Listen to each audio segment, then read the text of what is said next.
rektor tentang organisasi dan tata kerja organ pengelola Universitas Andalas.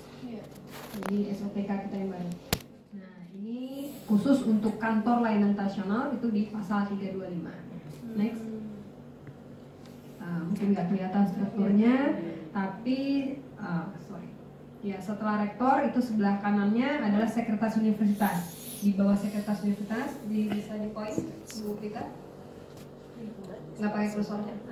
Itu dia sih. Nah, itu ada kantor layanan internasional di situ. Jadi kita berkoordinasi dengan sekretaris universitas. Ya, ini juga masih beradaptasi.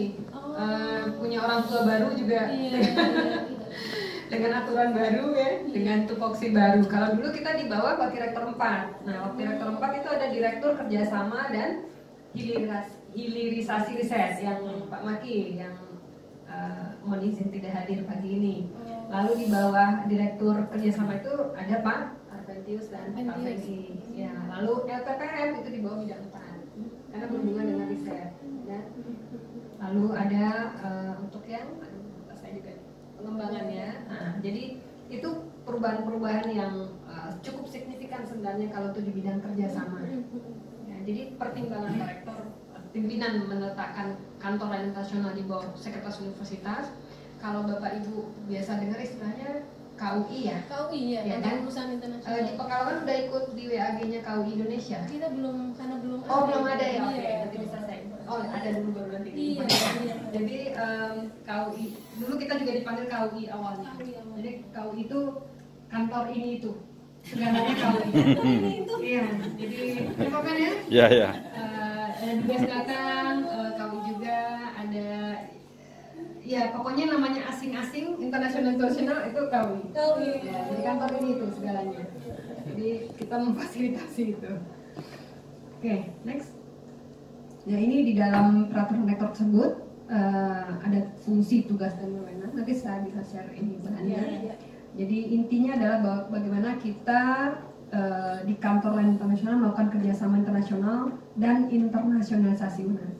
Jadi sebagai informasi, UNAN juga setelah menjadi PTMBH kita mendapatkan kepercayaan dari Kemdikbudristek untuk menjadi salah satu universitas yang mendapat hibah untuk World Class University. Berat itu bebannya Bu. Pak Maki ini ketuanya. Saya bantu beliau juga. Dan itu ya cukup berat ya. Tapi kita semua semangatnya sama. Jadi terus kita juga melaksanakan kegiatan layanan administrasi dan komunikasi untuk kerjasama internasional. Jadi drafting MOE, MOU dua hari yang lalu dengan Davao University kita fasilitasi kerjasama dengan Pasca. Jadi kalau ada unit, ada fakultas yang ingin melakukan kerjasama, kita bantu fasilitasi. Kemarin dari kebidanan juga kontak prodi kebidanan dengan Groningen University. Jadi kita bantu itu. Ada yang fakultas yang sudah terbiasa melakukan kerjasama, mereka bisa jalan sendiri, tinggal kirim draftnya ke kita lihat, kita cek, kita bantu apa yang poin-poin yang mungkin ini harus dipertegas atau harus diklarifikasi oleh kedua pihak. Tapi ada prodi-prodi yang masih baru, yang butuh istilah pendampingan atau fasilitasi dari International Office, kita dampingi bersama. Ya. Terus juga komunikasi dan administrasi mahasiswa yang keluar negeri. Jadi kita punya program kredit earning namanya. Nanti ada di slide kita juga. Isma pernah dengar ini ya. Nah, Isma alhamdulillah tahun ini kita bisa mengirimkan 7 mahasiswa. Walaupun sebenarnya sedih Bu, tahun lalu kita kirim 8. Oh, Berkurang. Tahun lalu itu kita kirimkan pendaftar 22 mahasiswa. Lalu yang lulus 8. Tahun ini kita kirimkan 59 mahasiswa, yang lulus 7. Karena pesertanya bertambah. Mohon maaf kalau nggak salah 7.501. Anak saya nggak masuk juga. Ya, jadi semakin kompetitif. Nah itu bagian dari kita juga. Itu berkoordinasi dengan bidang 1, dengan bidang akademik. Ya, jadi saya koordinasi dengan juga waktu itu masih UPTN BKM masih ada. Sekarang UPTN BKM udah nggak ada. Nah, jadi istilahnya kantor layanan nasional tetap berkoordinasi dengan unit-unit yang memang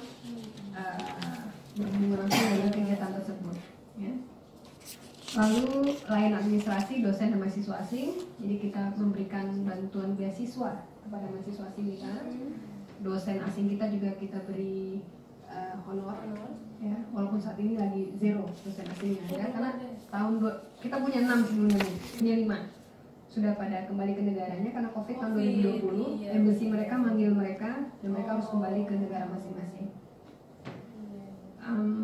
Kegiatan promosi kita kerjasama dengan KBRI sebelum COVID, kita adakan mengikuti pameran pendidikan, ya, ke Thailand, ke Filipina pernah juga, jadi beberapa kegiatan seperti itu. Lalu program-program di bidang kerjasama dan kolaborasi lainnya. Next. Nah, ini uniknya Bu, susunan organisasi saya di kantor internasional itu ada kepala tata usaha dan kelompok jabatan fungsional. Tapi ya saat ini hanya ada kepala satu, Bu Ayu satu PNS merakap semua juga beliau. Lalu ada Bu Nita, ini juga non PNS yang juga merakap semua. Lalu ada satu tenaga ahli kontrak yang masih mahasiswa. Jadi kalau dibilang total hanya 3. Di IO. Yap. Masya Allah, tugasnya tapi luar biasa. Tapi kita happy aja ya. Walaupun mereka kalau sudah masuk kantor mereka udah stres. Oke, next kita. Ya, saya coba share kegiatan rutin dan program kerja dari KLI. Next. Jadi fasilitasi izin perjalanan dinas luar negeri itu juga di kita. Jadi simpel tuh operatornya Bu Mita. Makanya saya bilang tadi Bu Mita ini segalanya, ya. Baik pimpinan, dosen maupun mahasiswa, ya. Itu kan berbeda, beda akun. Jadi ada 3 akun yang dipegang oleh Bu Mita. Lalu fasilitasi izin kerja dosen asing. Barusan Bu Ike juga nyampaikan ada calon dosen asing ya Bu ya dari untuk sastra Jepang. Kemarin juga ada mantan mahasiswa kita dari Chili yang mau juga jadi dosen di sini. Datang dia ke sini. IMTA, KIPAS, BPJS, akomodasi, honor semuanya juga kita yang handle. Kalau untuk izin dosen asing, izin mahasiswa asing itu Bu Ayu. Lalu pembayaran SPJ dari keuangan Bu Ayu. Makanya saya bilang semuanya juga dihandle sama Pak Ayu. Kita semuanya memang bekerjanya ya begitu. Lalu fasilitasi izin belajar nih Bu Ayu ya Bu Ayu ya. 2020-2021 agak menurun. Bahkan 2020 sedikit hanya perpanjangan izin belajar ya, karena nggak ada yang masuk. 2022 ini lumayan sibuk Bu Ayu, lumayan banyak mahasiswa asing kita, karena yang sudah pulang waktu 2020-2021 sudah banyak yang balik kita, ya, dan alhamdulillah sudah banyak juga yang kembali ke kita. Lalu untuk fasilitasi administrasi imigrasi, student visa, KITAS itu juga di kita. Nah kita juga berkoordinasi dengan kepala UPT asrama. Jadi mahasiswa asing kita kasih kesempatan fasilitas untuk bisa tinggal di asrama. Tapi ada beberapa mahasiswa asing kita yang memilih untuk tinggal di Muhammad asrama. Ibrahim, Khususnya biasa bule-bule, karena Muhammad jujur saja bab kita kan kita belum itu tapi itu sudah jadi salah satu rencana juga di pimpinan. Nanti ada fasilitas asrama untuk yang standarnya internasional. Jadi pernah kita taruh di mes juga yang agak lebih bagus, tetap aja mereka nggak nyaman karena jadi itu teknis lah. Tapi itu kenyataannya. Atau yang sudah berkeluarga seperti yang Korea, dia punya suami istri nggak nyaman dia diasramakan, dia di luar, dia kos-kosan. Nah itu kalau kosnya kita nggak cover. Sama mahasiswa Inggris kita si Josh, dia juga punya istri. Si William dari Amerika juga punya anak, punya istri, itu di luar kampus. Tapi yang di asrama ini biasanya yang single-single.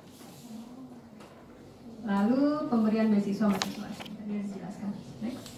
Nah ini gambaran saja. Jadi 2019 itu sebelum COVID dan 2018 saya nggak ambil datanya, itu lumayan banyak kita. yang kita istilahnya untuk fasilitasi izin perjalanan dinas luar negeri.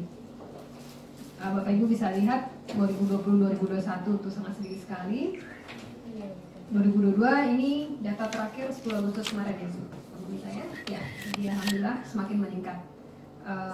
Mahasiswa mungkin masih ada lagi karena kita ada beberapa kerjasama juga. Mahasiswa akan berangkat usaha kura program yang di depan 10 orang bulan November nanti itu belum diurus izinnya. Lalu dengan PUH Prefecture University of Hiroshima juga September nanti ada berangkat, ada 5 orang. Ya, 3 orang untuk asistensi riset, 2 orang. Terus kita juga fasilitasi imigrasi, servis visa, kitas dan asrama tadi sudah disampaikan. Next. Nah ini beberapa program kerja tahun 2022, kerjasama dengan universitas negeri cukup banyak. Tadi saya sudah sampaikan Davao University di Filipina barusan, Groningen juga, PUH dari Jepang, Kanazawa juga, terakhir perpanjangan dengan IKM ya, kebangsaan Malaysia dan lain-lain. Jadi itu intinya fakultas tetap menjalankan kerjasama. Kalau ada yang butuh fasilitasi kita bantu, atau kita yang buka ini yang pertama. Seperti kemarin dapat surat dari KBRI Pakistan ya. Nah, jadi terus Dubes RI Pak Bushirah ya, Bushirah kemarin ya, betul. Dubes RI di Ethiopia. Nah, itu kita buka lagi karena belum pernah ada kan MOI, belum pernah ada kerjasama. Nah, jadi baik menginisiasi maupun mengembangkan atau mendampingi itu bagian dari tugas kita. Dengan stakeholders, niatnya tidak hanya universitas luar negeri. Jadi tahun lalu kita dengan UNHCR ya Pak Pen ya? Ya betul. Dengan UNHCR juga, dengan WWF kemarin nggak salah ada juga ya. Jadi artinya tidak UNHCR tidak hanya masalah universitas. Jadi stakeholders artinya mau Budi mau edukasi masyarakat untuk vaksin. Kita fasilitasi. Yaitu program pre-learning. Jadi kalau tahun 2008 sebelumnya 18-19 itu kita kasih 1 orang per prodi. Dananya tiket, PP, dan living allowance. Itu untuk student mobility dan pre-learning. Student mobility tahun ini tidak ada lagi karena student mobility kan hanya 1 bulan dan itu tidak direcognize oleh Kemdikbud sebagai IKU. Kalau IKU kan harusnya credit earning 6 bulan. Nah, makanya kita support. Jadi agak bengkak juga dari credit earning ini. Karena living allowance 6 bulan kita kasih. Lalu kita juga punya konsorsium NUNI namanya. Ini ada 21 universitas di Prancis difasilitasi oleh Kemdikbud. Kalau yang kayak di Singapura atau tempat lain itu ada juga untuk pameran pendidikan, tapi kan kita harus bayar. Nah, kalau dengan konsorsium ini kita bisa bayar dengan 1 booth, tapi kita rame-rame bayar. Ya, kedepannya kita ingin seperti itu, karena kita bawa nama Indonesia sebenarnya kan. Kalau satu universitas 1 booth itu mahal juga harganya. Gitu. Lalu kita juga terlibat UNAM di dalam IMTGT ya, Indonesia, Malaysia, Thailand, Rough Triangle. Ya kegiatannya ya student action dan segala macam, staff action, research collaboration banyak. Jadi IMTGT. Program Erasmus Plus ini sedang berjalan. Jadi alhamdulillah juga UNAM sudah yang dapat yang ketiga kali nih untuk Erasmus. Sebelumnya ada beberapa project. Ada project Inspire yang kewirausahaan, ada juga project Pak Taufika itu bidang kebencanaan juga, tapi saya nama ininya lupa nama projectnya. Dan yang sedang jalan itu adalah project build project namanya, di bidang capacity building in disaster resilience. Insya Allah tahun ini berakhir, mudah-mudahan next year kita bisa apply lagi untuk project berikutnya.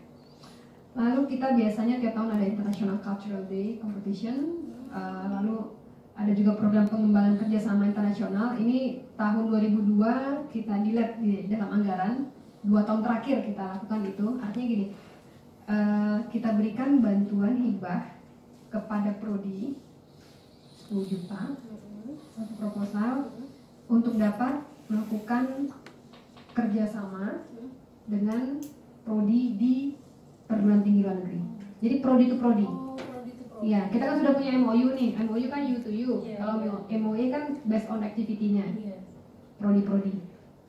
Outputnya mudah saja, MOE. 10 juta kita kasih. Ya, nah kalau sudah ada MOE, misalnya MOE-nya untuk credit earning, action students. Nah, tinggal masuk ke program kita berikutnya yang program credit earning, kita fasilitasi lagi.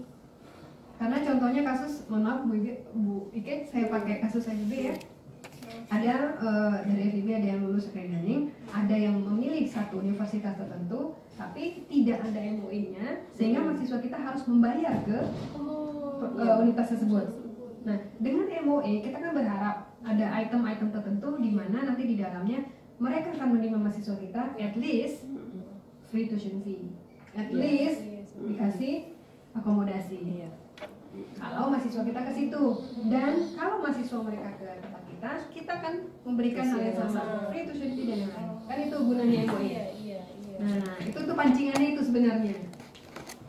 Tapi ya masih sampai sekarang ya Bu Foni ya. PKSI 2022 kita dilihat kan, makanya fokus ke kredit earning karena sudah 2 tahun kita lakukan. Jadi ya saya ingat sekali waktu itu almarhum Pak Purwanto yang di Kemdikbud menyatakan ya kita tidak bisa berharap semua prodi bisa mengambil internasionalisasi, tapi memang akan ada sekian persen yang aktif. Ya, karena memang kegiatan kan banyak juga dari Kemdikbud. Jadi yang fokus ke internasionalisasi bisa, yang fokus ke bidang lain juga tidak masalah. Lalu yang untuk kegiatan yang happy ini outbound mahasiswa internasional. Jadi kita tiap tahun kita adakan. Jadi baru Juni kemarin ya Bu Mita ya, karena mereka kan udah 1 semester nih kuliah dengan segala macam ketegangan dan stres. Ya. Kadang-kadang sama lah kita jadi pembimbing ya Bu ya, jadi PA. Itu mahasiswa dengan segala persoalan kan, nah, kita tambah lagi persoalan mahasiswa sih. Tapi kita happy aja, jadi kita ngerasa mereka di sini tidak punya keluarga, jadi kita sebagai keluarga kedua mereka. Nah ini untuk pengembangan kerjasama beberapa MOU baik perpanjangan atau baru, silakan. Next. Ini tadi juga disampaikan kerjasama dengan luar negeri ya. 2021 kita masih dengan webinar, jadi promosi studi di Indonesia. Itu next kita ada dokumentasinya. Jadi KBRI cukup banyak yang terlibat, itu tuh dengan forum Nuni kita terlibat. Jadi kita undang siswa-siswa SMA di Thailand Selatan kan bahasa Indonesia cukup bisa, terus Muslim juga banyak ya. Kita dengan KBRI Myanmar juga cukup bagus kerjasamanya. Kita punya 6 ya sekarang ya. Seharusnya 11 tapi yang datang ke kita cuma 6 Myanmar karena kondisi negara mereka. Next. Ini credit earning mudah-mudahan bertambah 2022. Sebelumnya kita cukup banyak yang bisa mengirimkan. Lanjut. Si mahasiswa internasional kita tadi sengaja saya highlight di mahasiswa dan mahasiswa karena gimana? Ketika mahasiswa dan mahasiswa mereka fokus untuk belajar bahasa Indonesia setahun di sini di UPT Pusat Bahasa. Nah kami setelah mereka bisa bahasa Indonesia kami tawarkan lanjut S1 nih di sini. Kan mereka udah nyaman nih, udah punya teman, udah adaptasi dengan culture. Jadi kita punya 9 Bu Ayu ya, mahasiswa Madagaskar. Ya, 8. 8 orang mahasiswa Madagaskar, terus ada 2 Timor Leste, itu mahasiswa dan mahasiswa. Si Ren yang di Suriname juga dan mahasiswa ya. Nah, karena setidaknya mereka sudah punya kemampuan bahasa Indonesia, kami tawarkan untuk lanjut S1 di sini. Nah. S2 juga ada Ibu Foni Ibrahim itu. Si Ibrahim juga, ya dari Thailand juga. Ya, yang S3 sekarang di ekonomi itu dulu mantan mahasiswa dan mahasiswa juga. Di Rovia. Dia udah menikah dengan orang Indonesia. Tapi menikahnya setelah dia di sini, setelah dia S3 di sini. Ya. Banyak yang dia peroleh gitu. Banyak yang dia peroleh. Ini tahun ini untuk yang tahun ajaran 2002 tahun akademik 2022-2023 itu 9 orang sedang proses visa ya. Jadi ada dari 6 dari Malaysia untuk di Fakultas Kedokteran, 1 S3 untuk di Fakultas Hukum, 1 Biotek, 1 di Kesmas S2 ya. Lanjut. Ini program Erasmus tadi yang kita berharap bisa lanjut. Terus ini Cultural Day tadi. Oke. Nah untuk Cultural Day, enggak pamit Bu, bentar. Nah kita punya isi Padang Panjang di sini kan Bu? Isi Padang Panjang. Mereka juga punya mahasiswa asing. Kita ada UNP, Universitas Negeri Padang, punya mahasiswa asing juga. Jadi kita undang mereka untuk juga perform di sini. Oh, begitu. Nah, cukup ramai waktu itu. Iya, iya. Kita juga kerjasama sama UPT Pusat Bahasa. Jadi mereka Iya, presentasi negara mereka Iya. tampil dan lain-lain. Cuma ini terakhir 2019 ya. 2020 mahasiswa kita udah nggak ada waktu itu, cuma COVID ya. Yang di asrama yang tetap stay itu 12 orang masalahnya. Jadi ya begitu kondisi kita 2 tahun terakhir. Lanjut. Dari outbound kita ada yang ke pulau, ada yang 2020 belum berani bawa keluar dari Yunan. Kita adakan di lapangan PKN, tapi outbound pakai IO. Jadi fun lah mereka. Dan terakhir 2022 sekarang ke pulau kita bawa. Nah ini mereka cukup happy. Bapak Ibu juga kalau ke sini nggak lengkap kalau nggak ke pantai kan. Tapi orang Pekalongan sering ke pantai. Ada pulaunya dekat dari sini. Jadi bisa naik boat setengah. Nah ini web kita, silakan divisit. Lanjut. Dan ada IG kita. Jadi di sini kita informasikan semua kegiatan IO, kegiatan IISMA, atau ada info session atau event-event yang lain. Oke, mungkin begitu saja dari saya. Terima kasih. Silakan disambi Ibu Bapak. Oh iya. Disambinya nggak pakai teh. Barangkali dari para